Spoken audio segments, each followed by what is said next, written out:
Hi, this is Chris again with Nightfall Audiobooks. This is The Face by R.L. Stine. It's another Fear Street novel. It was requested by a viewer, and I have not read it before. I don't have any experience with this novel. I am slowly working my way down the list of requests. Still to do on that list is The Dare, The Knife, The Missing, Surprise Party, and The Confession. I will get to them when I get a chance, but one thing at a time. This book will be read to you from a text file. And what I've been experiencing with these text files is they're about 98% accurate. They were OCR'd. OCR means Object Character Recognition. So that means it was scanned from somewhere, probably another book or a manuscript or something. And when it does that, you might get some artifacting. So sometimes you get a / instead of a capital I. Sometimes you get some weird brackets or umlauts or something like that. So I have to go and cut that stuff out and re-edit the file. It's just a text file. It's not a big deal. It takes a couple of seconds. It does mess up my progression because as I'm narrating, I have to sit there and go, what are those odd characters? Those aren't letters. And then stop and then re-edit and stuff. Like the first 5 chapters of this book wasn't numbered, so I had to go through and do 1, 2, 3. And then when I hit chapter 6, I'm like, okay, good. Chapter 6 is right, so that means the other 5 are correct. And then I hit chapter 7. Okay, good. Now we're validated. This is some of the background stuff that I have to do every once in a while when I work on these files and when I work on this show. That's all. I just wanted to share that with you. But I'm excited to get started. This should be a short read, but we'll see. So let's get started.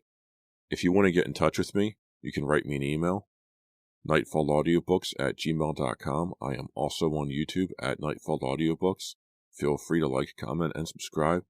If it wasn't for your comments, I wouldn't be doing this book so soon. I would be doing it later. So, thank you very much for listening, and let's get started. Welcome to a Nightfall Audiobooks production of The Face by R.L. Stine, a Fear Street novel, Book 35. Prologue. I had a dream that I was drawing a silver line. My sketch pad was propped against a white wall, and as I stared at the white paper, my hand moved slowly, steadily, and the line that I drew stretched across the page in silver, gleaming silver, cold silver. I drew another silver line, and then a circle. I pulled the page from the pad and smoothed my hand over the clean sheet beneath it. Then I started to draw another silver line. In the dream, I felt a chill as the silver line stretched over the page. I suddenly felt so cold. Silver is a cold color. Cold as metal, gray as winter. Such a strange dream, I remember thinking in my dream. I knew I was dreaming. I knew I couldn't really be drawing in such glittering silver. I started a new line, straight and very slender, a fine silver line. And as the line cut across the page, color seeped from it. The color red. A deep red seeped out from both sides of the silver line. Wet and glistening, the red spread over the page. The silver line cut into the paper, and the paper bled. The dark color spread until it covered the white page, and I woke from the dream, woke up screaming. Why did I scream? It was just a silver line, just a drawing of silver and red, just a dream. So why did I scream? I don't remember. I really don't remember. Chapter 1.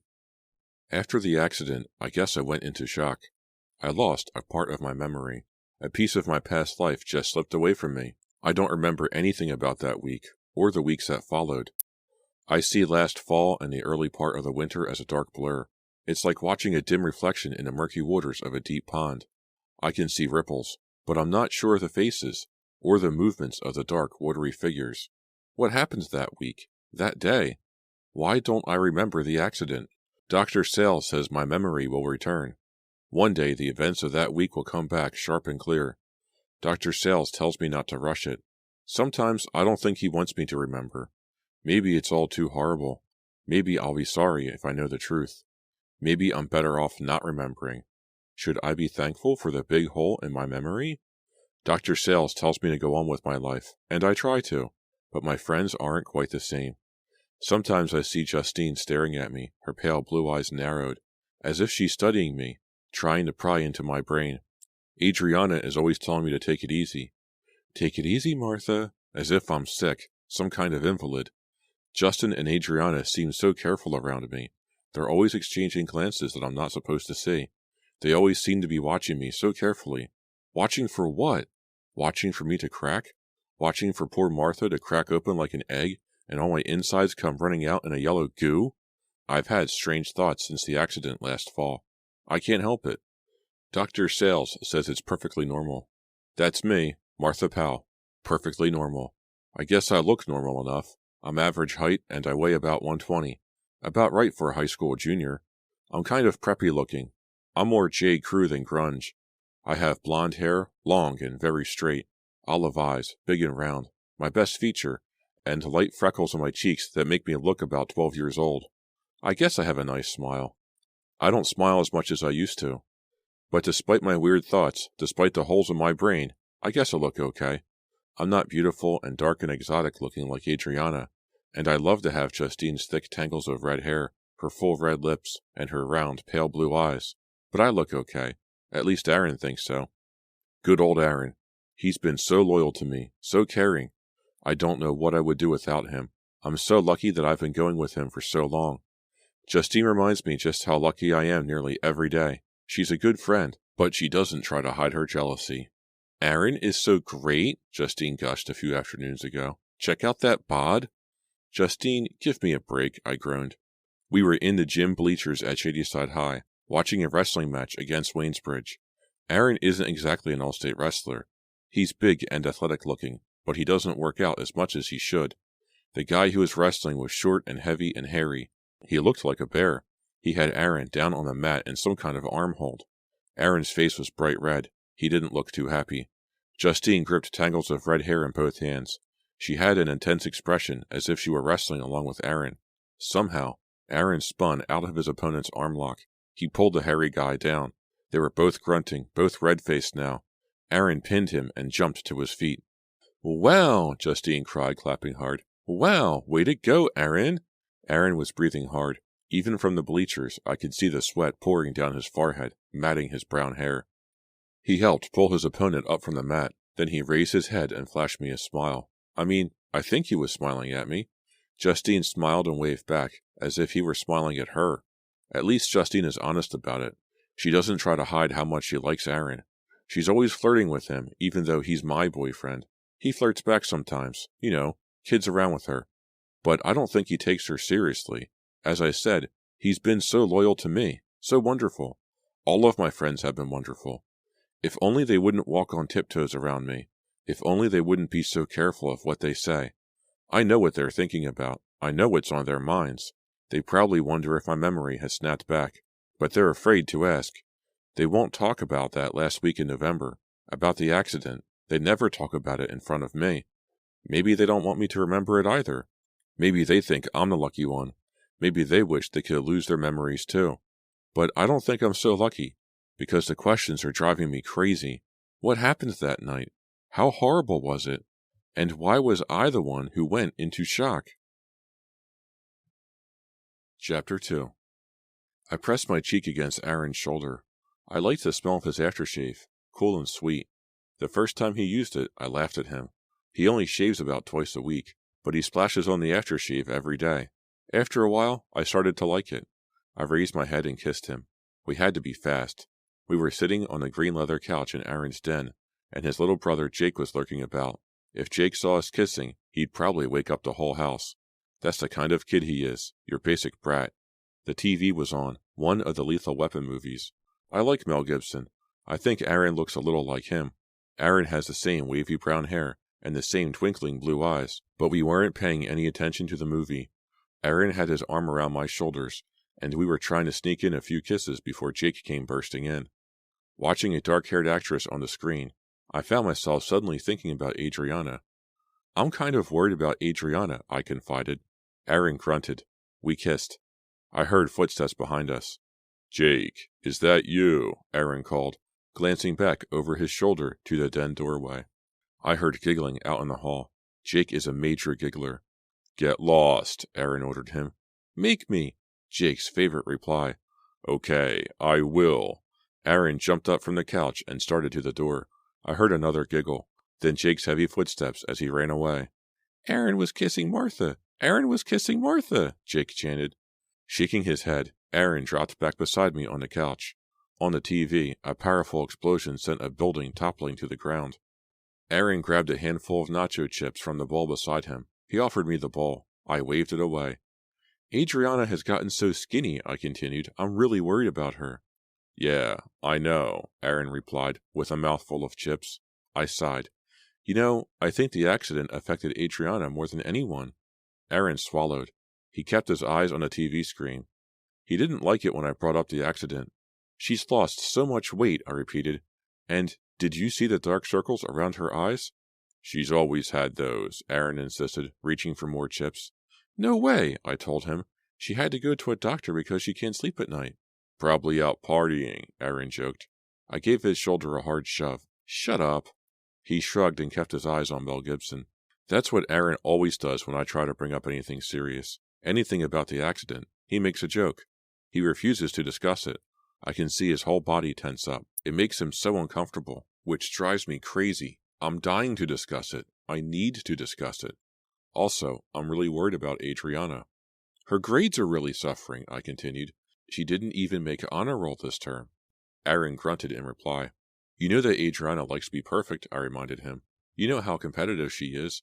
I know it must really upset her. She got a C in Spanish. Do you believe it? That's her easiest course. Aaron shook his head. She's messed up, he murmured. He slid his arm around my shoulders. I snuggled against him, thinking about Adriana. When I kissed him, his lips tasted like nacho chips. The movie ended on the TV. The credits rolled across the screen. Did you talk to her? Aaron asked. Huh? I didn't know what he meant. Did you talk to Adriana about losing weight and everything? I sighed. You know Adriana, I said, squeezing Aaron's hand. I tried, but she refuses to talk to me about it. She won't discuss any of her problems with me. Aaron frowned. I thought you two were such close friends. We are, I insisted, but Adriana never wants to talk about herself. Instead, she's always worrying about me, always trying to cheer me up, always trying to help me. Whenever I try to bring up anything serious with her, she just tells me everything will be fine. Aaron nodded. He reached for the chips, then changed his mind. A serious expression settled over his handsome face. He locked his blue eyes on mine. Everything will be fine, he said softly. I nodded. That's what all my friends kept telling me. We kissed again. His lips still tasted salty. I didn't want him to pull away. I wanted the kiss to last forever. But we heard giggling behind us. I'm telling, Jake declared. Aaron jumped up to chase him away again. I could hear them running down the hall, giggling and shouting. I settled back on the couch, shut my eyes, and thought about Adriana. Justine and Aaron had pretty much returned to normal. Why was Adriana so much more trouble than they? Why had that night affected Adriana more than any of us? Of course, I couldn't answer the question. I still had no memory of anything that had happened. But I was determined to learn the answers. So much to learn. So much. So many surprises in store. And then, the next afternoon, Adriana's brother tried to kill me. Chapter 3. Ivan Petrakis, Adriana's oldest brother, looks so much like his sister, it's scary. They both have black hair, sort of wavy, sort of curly. Both of them are tall and thin and graceful. Both have soft brown eyes under heavy black eyebrows. Their faces are dramatic. They stand out in our class photos. Ivan adopted a new look this year. He had one ear pierced and wears a silver stud in it, and he let his sideburns grow long, and grew a black goatee under his chin, which drives his parents crazy. He wears black t-shirts and black denims, which make him look kind of tough, not like the other kids from North Hills, the wealthiest neighborhood in Shadyside. Lately, Ivan has been getting into trouble. At least, that's the rumor I heard from some guys who used to hang out with him. They say that he's messed up, that he's been drinking at parties and hanging out with some bad news kids from Waynesbridge. But I've always liked Ivan. Actually, I had a secret crush on him in 3rd grade, and I don't know if I ever got over it. When I ran into him at the Division Street Mall after school, I was glad to see him. Hey, Ivan, I called, rushing across the parking lot aisle. What's up? He did an exaggerated reaction of surprise, throwing out his hands and nearly falling over backward. Martha, whoa, what did you buy? Anything to eat? Any Snickers bars, Milky Ways? I forgot to eat lunch. I raised the 2 shopping bags I was carrying and motioned to the store behind me. Just art supplies. He groaned. You still doodling? Hey, I uttered a sharp cry. I'm serious about my drawing, Ivan. It's not doodling. That struck him funny. He let out his usual laugh, sort of a hooting sound that made his slender shoulders go up and down. What are you doodling these days, Martha? Shut up, I replied. He hooted again, scratched a tuft of fuzzy black hair under his chin. Want a ride home? Yeah, sure. I followed him to his red Civic. He sort of strutted as he walked, like some kind of tall, stuck-up bird. One headlight on the car was cracked, the fender dented around it. What happened, Ivan? An accident? He shrugged. I don't know. He pulled open the driver's door and lowered his long body into the tiny car. I tossed my 2 bags into the back seat, then climbed in beside him. The car smelled of cigarette smoke. I saw candy wrappers all over the floor. This would give me a chance to talk about Adriana, I decided, as Ivan backed out of the parking space. Maybe Ivan will have some ideas about how to help her. He guided the car to the exit, then pulled out onto Division Street. Want to run away? He asked suddenly. Excuse me? I turned to stare at him. Want to drive off and just keep driving? He asked, returning my stare with those intense brown eyes. Never turn back. Just keep driving in a straight line till we can't drive any more? I let out a short, uncertain laugh. You're joking, right? His expression didn't change. You don't really want to run away, do you? I demanded, feeling my chest tighten. He turned back to the windshield. Whatever, he murmured. He had to slam on the brakes to keep from plowing through a red light. We squealed to a stop in the middle of the crosswalk. The car behind us honked. Just joking, Ivan muttered. He tapped the wheel with both hands. How is Adriana? I asked, eager to change the subject. Ivan seemed really tense, really wound up. Has she been sleeping any better? The light changed. He lowered his foot on a gas pedal, and the car shot forward with a squeal. I don't know. Ask her. He sounded so bitter. I'm worried about her, I confessed. She told me she hasn't been sleeping, or eating. Boo-hoo, he scowled. I shot him an angry look, but his eyes were on the road. It was about 5:30, rush hour, and the streets were jammed with cars. You're her brother. Don't you worry about her? My question burst out more shrill than I had planned. He shrugged again. He seemed to talk mainly with his shoulders. She's okay, he replied in a low, flat tone. She went to a doctor last week. She taught her self-hypnosis or something. Excuse me? A truck roared past. I wasn't sure I'd heard correctly. You know, Ivan said, shouting over the truck noise. She hypnotizes herself, to help her sleep. Wow, I replied. Dumb, I know, but I wasn't sure what to say. Is it safe? I asked finally. Ivan didn't seem to hear me. He made a left onto Park Drive. The sky darkened nearly to black.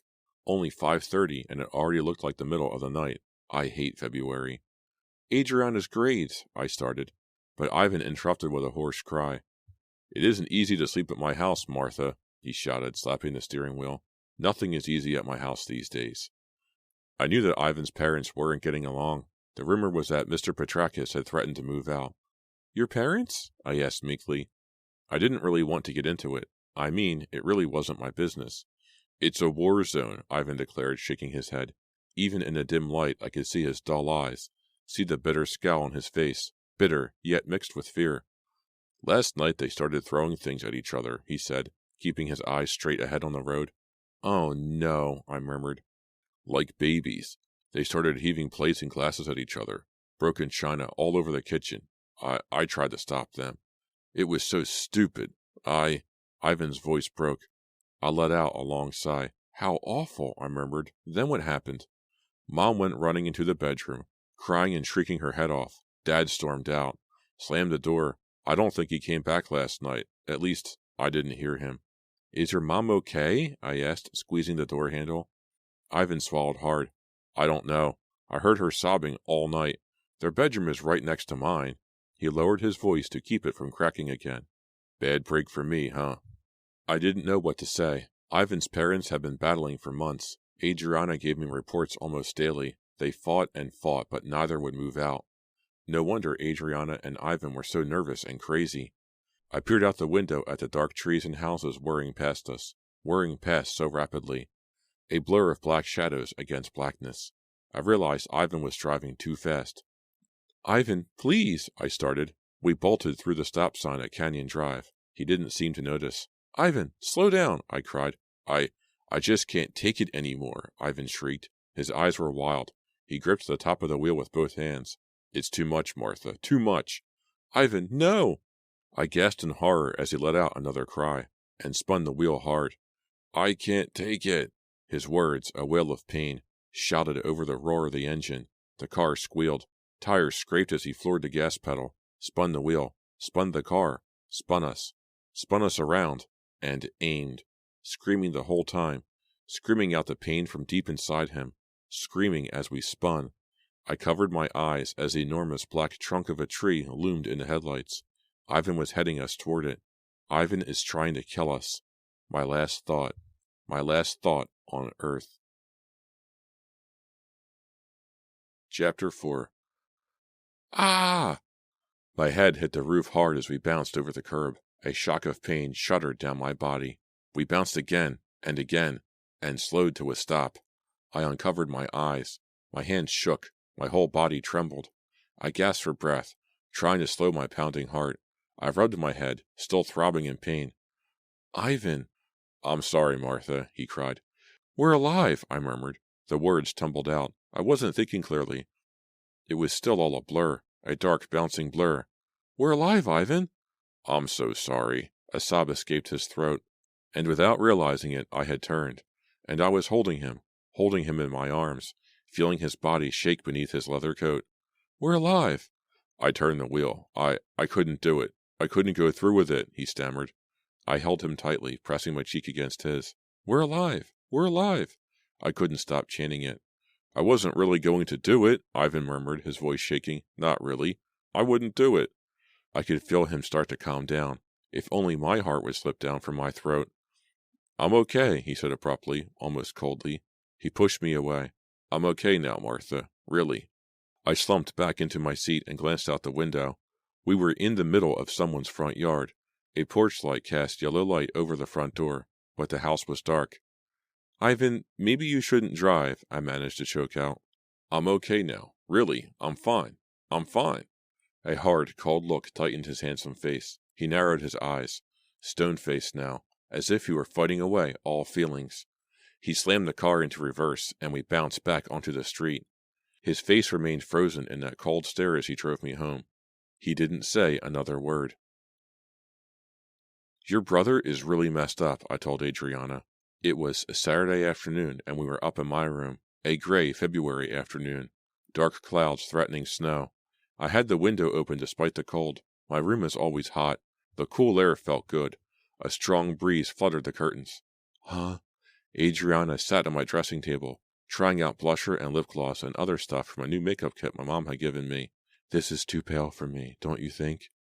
I cleared off my desk and sat down a large drawing pad. I planned to sketch this afternoon. Some self-portraits, maybe. Adriana's visit was a surprise. She seemed bored, kind of restless. I kept saying things but she only half heard me. I wondered what was really on her mind, but I didn't really feel like asking her. Ivan is not in good shape, I repeated. Yesterday afternoon. Who is in good shape? Adriana replied bitterly. She pulled out a handful of tissues and started wiping the blusher off her cheek. I have such dark skin. This just doesn't work. I turned and studied her reflection in the mirror. You look kind of tired, I said. I still can't sleep. She shook her head, started to apply a shiny lip gloss onto her full lips. A gust of wind fluttered her dark curly hair. Ivan said he went to a doctor, I said, trying to sound casual. Adriana didn't like for people to pry, even a good friend like me. I think she was embarrassed about her family problems.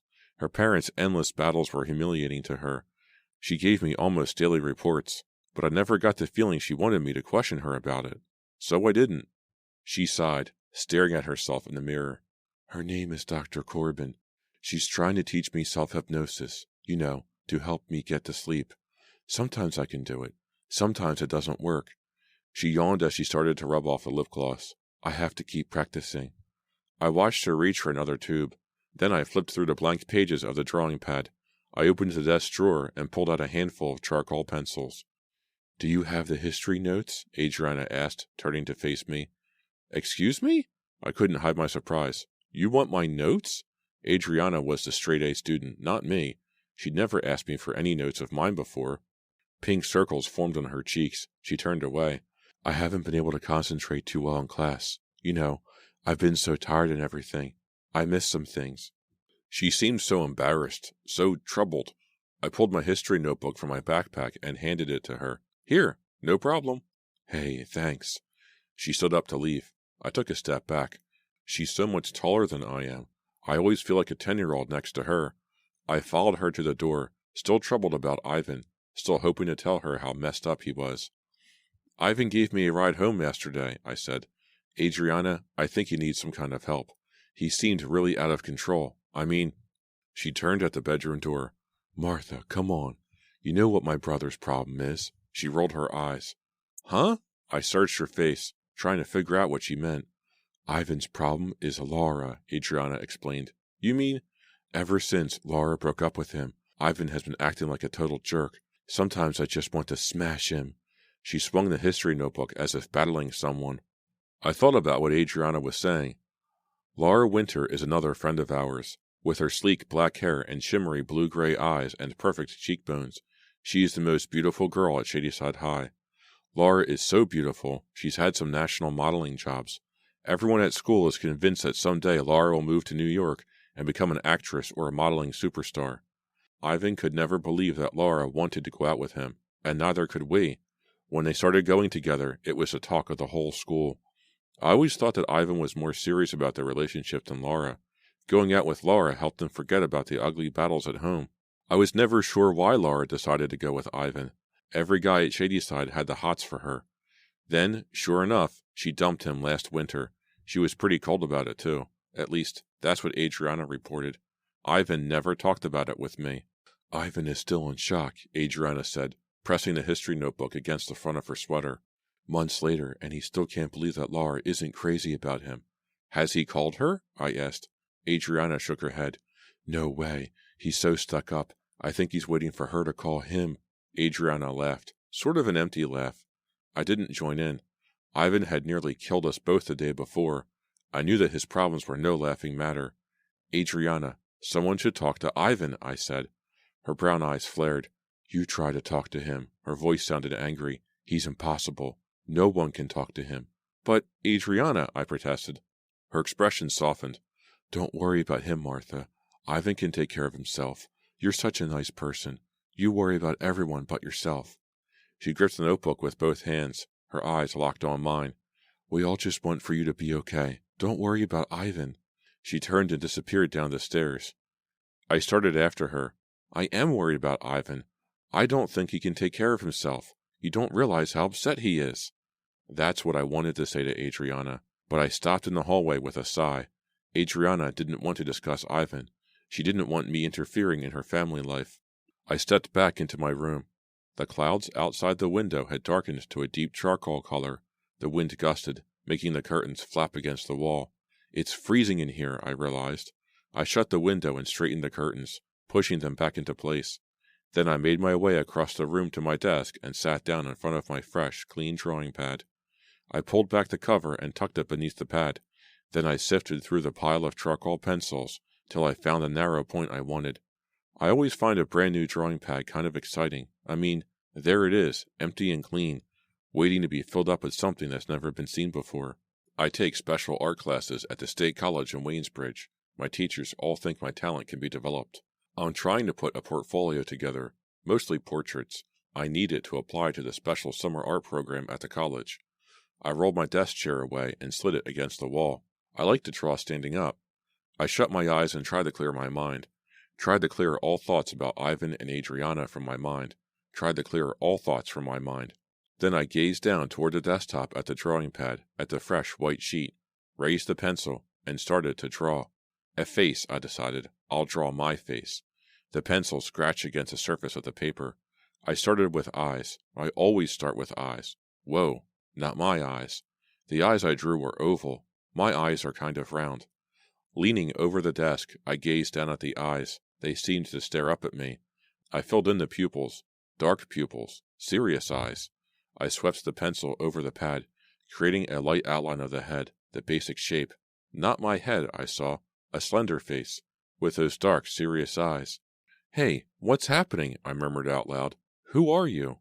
My hand moved quickly now, filling in the details. Wait, no. What was happening? The charcoal tip scratched the paper. It seemed to be moving on its own, out of my control. My hand, it curled over the paper, moved in short circles, dipped and rose up, as if drawing by itself, as if drawing without me, as if guided by my ghostly hand. I continued to draw, staring down in amazement, in fear. I let my hand finish the drawing. I knew I couldn't stop it.